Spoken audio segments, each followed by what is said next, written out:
Hozir maktabimiz o'qituvchilaridan o'quvchilar uchun nechta kitob tavsiya etishini so'rab chiqamiz. Assalomu alaykum ustoz, o'quvchilar uchun nechta kitob tavsiya etasiz?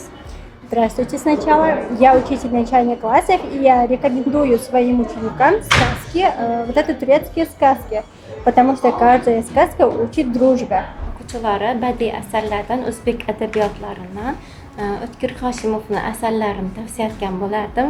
Chunki juda yaxshi yozilgan, masalan, Ikki eshik orasi, Nur borki soya bor asarlari, so'ng O'lmas Mabekovning asarlari, romanlari juda ta'sirli yozilgan. Hozirgi o'quvchilarim uchun badiiy adabiyotlardan O'tkir Hoshimovni Daftar hoshiyasidagi bitikli asarini tavsiya etgan bo'lar edim. Va o'zi umuman badiiy adabiyotlarni ko'p o'qiyorish kerak. Insonning fikrlashi va nutqi ravonlashadi, yanada rivojlanadi. O'tkir Hoshimovning asarini tavsiya etishimning boisi, bu asarni hozir 10 yoshingizda o'qisangiz bir narsani tushunasiz.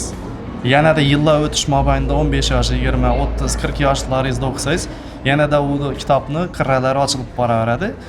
O'ziga xos uslubda yozilgan, qisqalikda va odamlar tushunarli darajada yozilgan.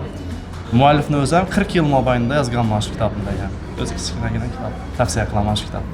Ustozlardan fikrlarini eshitib oldik. Endi sizlarga shu kitoblarni o'qishni tavsiya etaman.